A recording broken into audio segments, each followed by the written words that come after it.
Pop star Lizzo has recently stated she wishes to pull back from the industry, expressing a desire to lead a more ordinary life with an Instagram post. To help unpack the latest and, of course, what's coming out of Screen Australia's media report, I am joined by Managing Director of Hunter Talent and Bubblegum Casting, Adam Jacobs, in studio.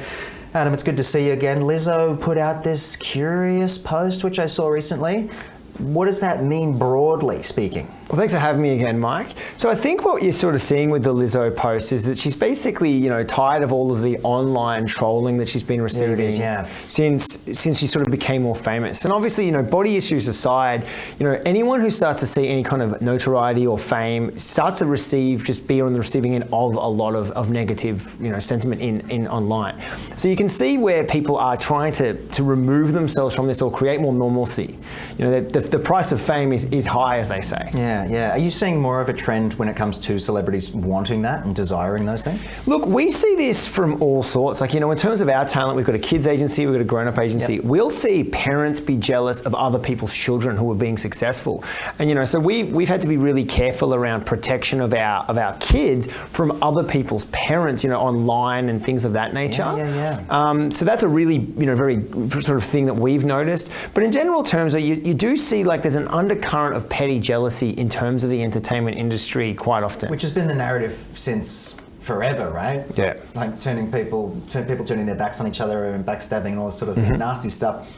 But what steps do you think the entertainment industry can better take to support people's mental health and perhaps reduce some of that nastiness we're seeing out there? Look, I think firstly, the MEAA, the union, has really put a lot of places or a lot of things in place to try and sort of combat this, and they've been offering mental health support programs and things of that nature, which is a good first step. But what you're ultimately sort of seeing here is this just social media in general and there's a negative undercurrent, or is it the actual entertainment industry? Right. I would say that, the entertainment industry is particularly bad at this comparative to some industries. People aren't necessarily going and threatening their roof tiler unless they've had a really bad experience. Whereas, they are seeing, if an agent doesn't necessarily perform as well as they'd hope, they're straight online to attack them.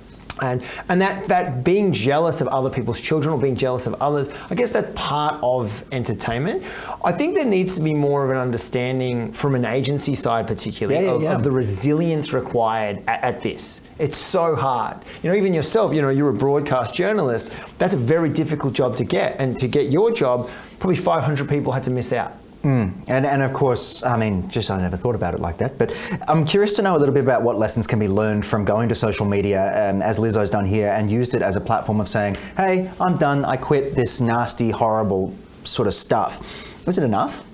Look, interesting enough, we just released a statement, or I just released a statement personally on behalf of the company before this came out, basically saying that we were going to take a zero tolerance policy to bullying of other people on our socials, and that was the most trending post we've ever actually produced. Interesting, yeah. So, obviously people are aware of it, but I think what needs to happen is you need to have more people championing the good and sort of, and almost moderating themselves really, instead of allowing this trolling type behavior. Because, you've seen people before, there's been a lot of mental health problems come out of celebrities being bullied. What was her name? It escapes me now, but the Australian celebrity who actually took her own life over online bullying and things of that nature. So it can be very serious. I think what we need to do is there needs to be more protections in place, but I think also there needs to be more of a resilience message as well in terms of the entertainment industry as a whole.